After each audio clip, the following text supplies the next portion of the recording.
your thoughts on how do you feel about the Notre Dame dynamic in the whole playoff scenario? They talked a lot about where Notre Dame fits in all of this since they're not in a conference, but they're one of the best teams in college football. And how do we deal with the Notre Dame dynamic? What's your thoughts on that in post game? Since you're a Notre Dame fan, we can let you go last on this one. I'm gonna say this, and y'all know I laugh and I joke and I play around a lot. But in all honesty, Notre Dame is Notre Dame. So I guess if it's almost like like the prettiest girl in high school, and you know, we all OGs now. Some of us a little younger, and she's still just pretty. We I'm 53 and she's still fine. You know what I mean? So I mean, you got to leave Notre Dame as Notre Dame is, and Notre Dame is a darling when it comes to college football. Notre Dame is special. Notre Dame is actually too good for a conference, and I think we just have to leave it at that and let Notre Dame be that independent university that they are.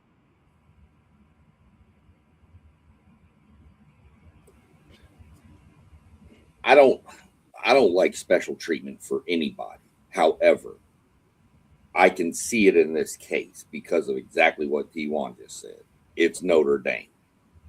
This isn't like we're saying, you know, Western Michigan, if they're ranked in the top 15, gets an automatic spot.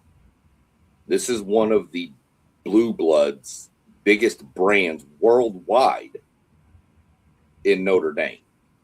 I don't like I said, I don't like special treatment for anybody.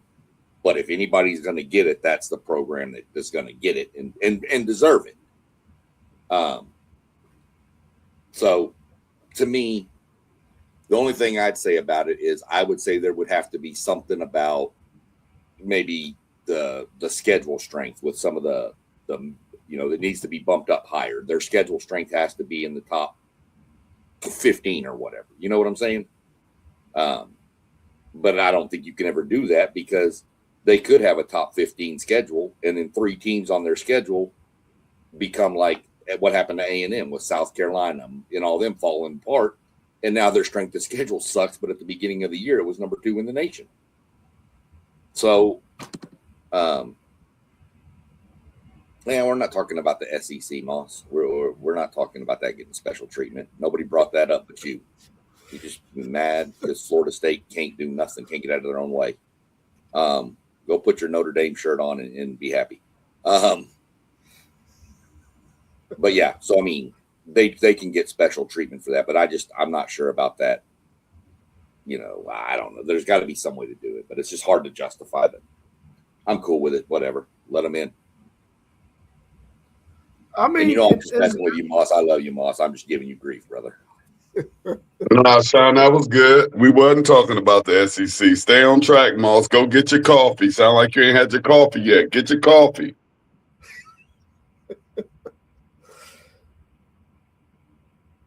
I think in reality though, Notre Dame's still gonna have to do the work.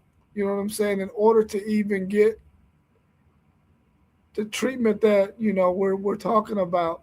The reality is now they're saying if they're ranked in the top 12, they should get in the college football playoff. I think if you're going to have group of 5 teams vying for a spot, or they're allowed to get a spot, then they should be ranked in the top 10. And then that way you ain't got to worry about them two on the outside of that, the 11 and 12.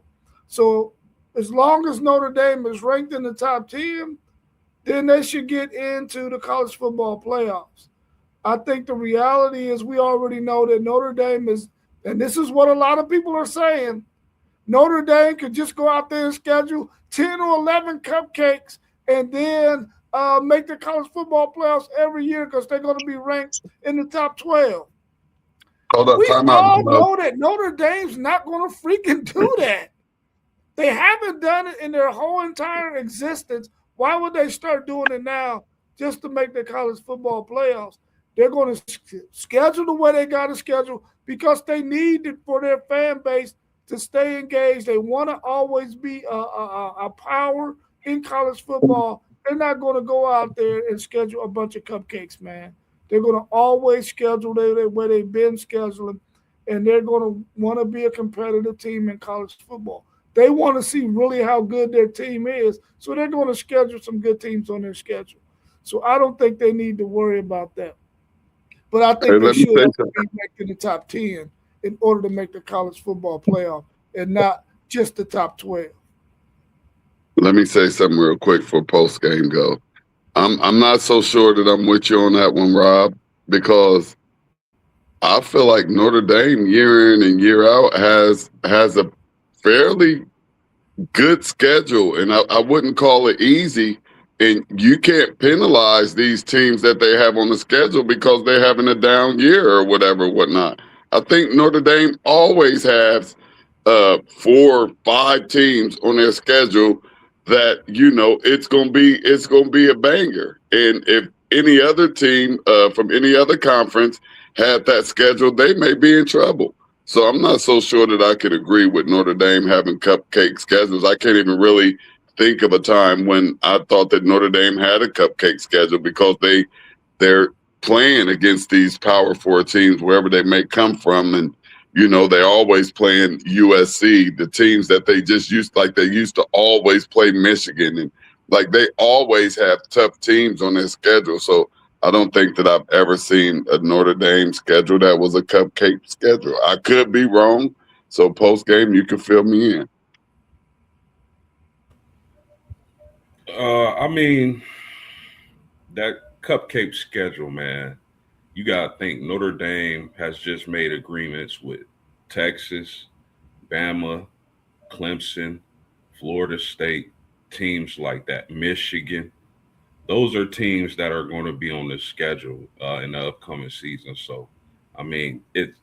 When I hear people say cupcake schedule, I know there's a huge, you know, portion of the population that hates Notre Dame. You either hate Notre Dame or love Notre Dame. So I mean, I get it. I get the shots taken, but what does it? Let's say they do play a softer schedule, right? And they go undefeated and make the playoffs, and they get in the playoffs and they beat every team in the playoff and win the championship. What does it matter about your regular? Like I get it, but what did at that point? What did your argument of they played a soft schedule matter if they got into the big dance and beat all the big dogs? You see what I'm saying? As far as the agreement with Notre Dame being ranked in the top 12 guarantees them a spot. I still don't believe that guarantees Notre Dame a spot because guess what? The selection committee could say on the final rankings, okay, we like how number 13 played as opposed to Notre Dame. So we're gonna slide Notre Dame out of the top 12 and jump them with another with let's just say Alabama. So it's even though they came to agreement with the other big conferences, let's remind the people that the SEC, the Big Ten, the big all these other conferences agreed to these terms. But it's not that still doesn't guarantee Notre Dame anything because they can simply be jumped in the final college football playoff rankings. They have to be a top 12 team. That's not guaranteeing anything, in my opinion. Let me ask you a question post game. And this is I just don't know the answer. That's why I want to ask. Y'all have the alliance with the ACC for football, of course, because you're a member in other sports. But is it 6 games y'all are supposed to play against the ACC, or is it a set number? It's a set number. It's either 5 or 6. I can't remember, but it's one of those two. So here's the thing with this whole cupcake schedule, and I get the guy in the chat, Pikey Wonders. I don't know who he is or what, but I get what you're saying about the schedule. But you've got let's just call it 6 games against the ACC. That's half your schedule. This year, the year past, you had Miami, Texas A&M at the front load. So that's 8. So you only have 4 games. So Notre Dame has to go find teams that are open on what dates that are going to play them. It's not like they can just call and say, hey, Western Michigan, drop that game. You're playing us now. That's not how it works. As somebody who's been involved with realignment in high school football in Texas, where coaches on realignment day are scrambling, trying to fill weeks that are now empty because their district got bigger or smaller, it's not a matter of who Notre Dame wants to play. A lot of times it's who can they play. And then is that team willing to play Notre Dame? Is a Vanderbilt, I'm going to use them because they were on the edge of the playoffs last year. We all agree.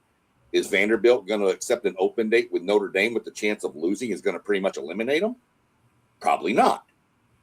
But you know who will? Samford, not Stanford, Samford. Because Notre Dame's going to cut them a check for about $1 million. 100%. Great points. He knocked it out the park, ladies and gentlemen. And I'll reference the USC thing. USC wanted to move the rivalry game against Notre Dame to week 1 or week 0? You can't just do that on the fly.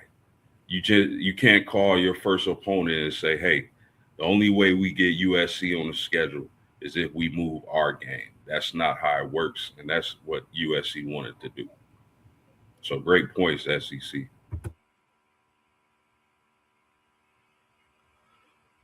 Well, Parky wonders, you might not, you probably do know, but Notre Dame owes a debt of gratitude to those military schools. So from the past, what those military schools did for Notre Dame. So that's probably why they're returning that favor, playing them every year.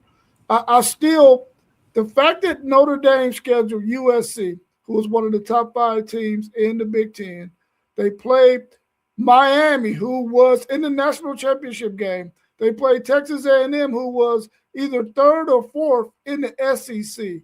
I think those 3 games alone is enough. Now, of course, you can throw in all those other things. Pitt was on a hot streak at that time when they played Notre Dame, and they got dogged at home. They were actually playing in Pitt in that game, and they got dogged. Syracuse beat a really good team early in the season. Well, they weren't good. They beat Clemson. But we thought Clemson was one of the best teams in the country at the beginning of the season.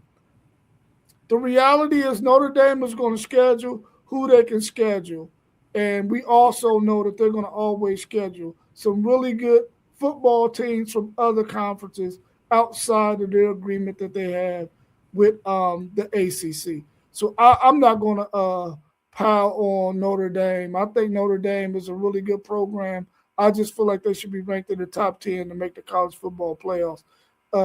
Anything outside of that, then they have to work their way in, I guess.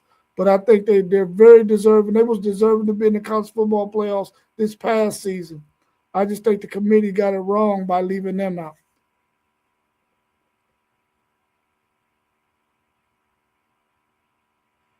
The only people that I know were saying that, they are people that don't know ball. Like talking about Ohio State played Texas, Michigan, and Indiana. People said they didn't play anybody. That's from people that don't really know. They said we didn't. They just said we didn't play anybody either. Now our schedule, like I said a minute ago, got worse when South Carolina fell apart, LSU fell apart, Auburn fell apart. Our schedule looked a lot worse than it was. Yes, we beat all the bottom teams in the SEC, but we were projected to be one of the bottom teams in the SEC behind all those teams.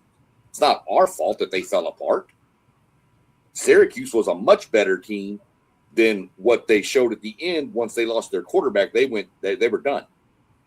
Pitt's trash. No, Pitt was not trash.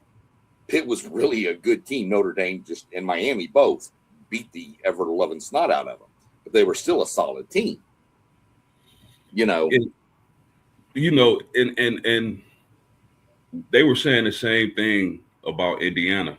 Indiana played Oregon, and they said Indiana didn't play anyone up into the Ohio State Conference Championship game. Now, given that, what did they do in the playoffs? Yeah. That's my point. Conference, and this isn't a knock at Notre Dame, don't take it this way, but conference games, even being a Notre Dame guy, not inside of a conference, you can look and say a Michigan, Indiana game, a Oregon, Ohio State game. You saw UCLA come in and beat Penn State, and UCLA, we all know at that point was terrible. You've seen an underperforming Longhorn team beat a much better A&M team this year. I mean, we've seen that for 2 years now. But there it goes. But it's conference games are in, just because it doesn't look good on paper, they're still a conference game, and those are, whether they're big rivals or not, it's a rival in the conference, I promise you. Mm-hmm. Yeah, I think PW, I think we all agree that there should not be any preferential treatment for Notre Dame. The reality, though, is that Notre Dame is an independent team that is a really, really good football program, and they're always going to be ranked up there. So you got to have a discussion about that team because they're independent of a conference. You can't just act like they don't exist in this case. But from their discussions, they're saying that they got to be ranked at a certain level in order to even be considered to get in the college football playoffs. And if Notre Dame does that, they did their job by being ranked at a level where they can get in. Because this year, many of us felt like they should have been in, and they did not get in. So that shows right there that the committee ain't got no favoritism towards them, because they could have put them in this year, and none of us would have been complaining about Notre Dame being in, because they were playing really, really good football at the end of the season. So I think that, they got to address the Notre Dame issue, because they're a really good football team that just happens to be independent. Let me say one more thing, because this is going to bug me if I don't say it. I don't care what football team you are. When you start 0-2, your season goes one of two ways. Either you fold the tents and you choke like a Penn State, or you suck it up, put on your big boy pants, strap your boots on, and you run the next undefeated games in a row to give yourself a shot, which is what Notre Dame did. It's hard to go. I don't care what schedule you play. It's hard to win that many games in a row after you've lost your first two. Facts. And this is where, folks, man, y'all got to stop eating up these media narratives, man. Y'all got to watch the game for yourselves. Believe what your eyes tell you. There's too many narratives being thrown around on TV, on social media. Stop drinking the Kool-Aid and do the research yourself. Watch the games yourself. Yeah, FanDuel said if there was the 16 teams, that Notre Dame thing would be irrelevant. Better yet, just tell them to come watch WTP Sports, dudes. We're going to have the best rankings you can get. We all are not biased at all. We all know the SEC and the Big Ten are the greatest things since sliced bread. Except there's one team in the SEC we can get rid of, but we won't mention them. I don't know. That dude down there will probably have all 18 Big Ten teams in the top 25. No, I'm just teasing Team One. Maybe 12 or 14. Yeah. Don't say 18, bro. Yeah, he wouldn't. I'm not that bad. No. But if you let him put his and mine put mine, we're probably going to have all